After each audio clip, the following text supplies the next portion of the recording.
तेनालीराम की कहानी, राजगुरु की चाल। राजा कृष्णदेव राय के दरबार में तेनालीराम की बुद्धि और चतुराई के किस्से काफी मशहूर थे। यही वजह थी कि राजगुरु के साथ साथ राज्य के कई ब्राह्मण तेनालीराम को पसंद नहीं करते थे। वह समझते थे कि निम्न श्रेणी का ब्राह्मण होते हुए भी वह अपने ज्ञान से उन्हें नीचा दिखाता रहता है। इसी कारण सभी ब्राह्मणों ने मिलकर तेनालीराम से बदला लेने की सोची और राजगुरु के पास पहुंच गए। सभी ब्राह्मण जानते थे कि उनकी तरह राजगुरु भी तेनालीराम को पसंद नहीं करते, इसलिए राजगुरु उनके इस काम में मदद जरूर करेंगे। सभी ब्राह्मणों ने राजगुरु को अपने मन की बात बताई और मिलकर तेनालीराम से बदला लेने की एक योजना बनाई। उन्होंने सोचा क्यों न तेनालीराम को शिष्य बनाने का बहाना किया जाए। शिष्य बनाने के नियमानुसार शिष्य बनने वाले व्यक्ति के शरीर को दागा जाता है। इस तरह उनका बदला भी पूरा हो जाएगा और बाद में वह सभी उसे निम्न श्रेणी का ब्राह्मण बताकर शिष्य बनाने से इनकार कर देंगे। इससे वो सभी तेनालीराम को नीचा भी दिखा पाएंगे। फिर क्या था, अगले ही दिन राजगुरु ने तेनालीराम को अपना शिष्य बनाने की बात बताने के लिए अपने घर बुलवाया। राजगुरु के निमंत्रण पर तेनालीराम राजगुरु के घर पहुंच गया और उसे बुलाने का कारण पूछा। राजगुरु ने कहा, तुम्हारी बुद्धि और ज्ञान को देखते हुए मैं तुम्हें अपना शिष्य बनाना चाहता हूँ। राजगुरु की यह बात सुनकर तेनालीराम को आभास हो गया कि कुछ तो गड़बड़ जरूर है।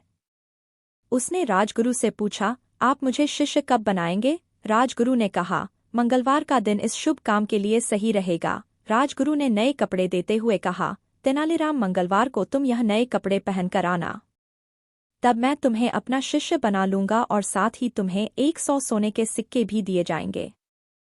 राजगुरु की बात सुनकर तेनालीराम ने कहा, ठीक है, फिर मैं मंगलवार को सुबह आपके घर आ जाऊंगा। इतना कहकर तेनालीराम अपने घर चला आया।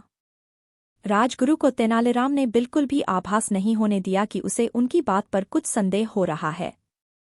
घर आकर तेनालीराम ने सारी बात अपनी पत्नी को बताई। सभी बातें सुनने के बाद तेनालीराम की पत्नी बोली, आपको राजगुरु की बात नहीं माननी चाहिए थी। इसमें राजगुरु की जरूर कोई चाल होगी, क्योंकि बिना किसी मतलब के राजगुरु कोई काम नहीं करता है। पत्नी के मुंह से यह बात सुनकर तेनालीराम कहता है, कोई नहीं, राजगुरु को तो मैं देख ही लूंगा। तेनालीराम ने अपनी पत्नी से कहा, मुझे पता चला है कि कुछ दिन पहले कई ब्राह्मण राजगुरु के घर कोई सभा करने गए थे। उन ब्राह्मणों में सोमदत्त नाम का ब्राह्मण भी गया था। सोमदत्त को मैं अच्छी तरह जानता हूँ। वह बहुत ही गरीब है और उसके घर की रोटी पानी भी मुश्किल से चलती है।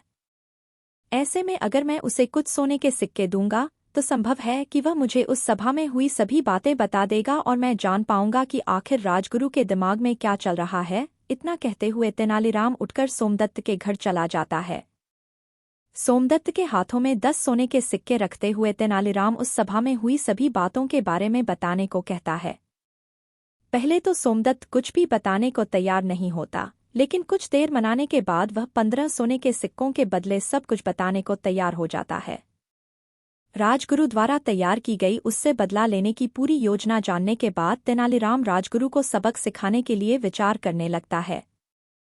फिर मंगलवार के दिन तेनालीराम राजगुरु द्वारा दिए गए कपड़ों को पहनकर राजगुरु के घर शिष्य बनने के लिए पहुंच जाता है। शिष्य बनाने की विधि शुरू की जाती है और राजगुरु तेनालीराम को 100 सोने के सिक्के देते हुए वेदी पर बैठने को कहता है। तेनालीराम भी झट से हाथ आगे बढ़ाकर सोने के सिक्के ले लेता है और शिष्य विधि को पूरा करने के लिए बैठ जाता है। तभी राजगुरु इशारा देकर साथी ब्राह्मणों से शंख और लोहे के चक्र को गर्म करने के लिए कहते हैं, ताकि विधि पूरी होने पर उससे तेनालीराम को वो दाग सकें। विधि आधी ही पूरी हुई थी कि अचानक तेनालीराम दिए गए 100 सोने के सिक्कों में से 50 सोने के सिक्के राजगुरु पर फेंकता है और वहां से भाग खड़ा होता है। तेनालीराम को भागता देख राजगुरु और उनके साथी ब्राह्मण भी तेनालीराम के पीछे पीछे भागने लगते हैं। बचने की कोई स्थिति न दिखाई देने पर तेनालीराम सीधे भागता हुआ राज दरबार में पहुंच जाता है। वहां पहुंचकर तेनालीराम राजा कृष्णदेव राय को बताता है, राजगुरु ने मुझे शिष्य बनने का निमंत्रण दिया था, मगर मुझे तब याद नहीं रहा कि मैं निम्न श्रेणी का ब्राह्मण हूँ जो राजगुरु का शिष्य नहीं बन सकता। जब यह बात मुझे याद आई तब तक आधी विधि पूरी हो चुकी थी। इसलिए मैं राजगुरु द्वारा दिए गए 100 सोने के सिक्कों में से 50 सोने के सिक्के वापस करते हुए वहां से भाग आया। फिर भी राजगुरु मुझे जानबूझकर दागना चाहते हैं, जबकि वास्तविकता में मैं उनका शिष्य बन ही नहीं सकता। जब राज दरबार में राजगुरु पहुंचे तो राजा ने उनसे इस बारे में पूरी बात पूछी। तब राजगुरु ने अपना असली मंतव्य छिपाते हुए राजा से कहा, मुझे भी बिल्कुल याद नहीं था कि तेनालीराम निम्न श्रेणी का ब्राह्मण है। इस पर राजा बोले, तब तो तेनालीराम को उसकी ईमानदारी का इनाम दिया जाना चाहिए। इतना कहते हुए राजा ने तेनालीराम को इनाम के रूप में 1000 सोने के सिक्के भेंट किए।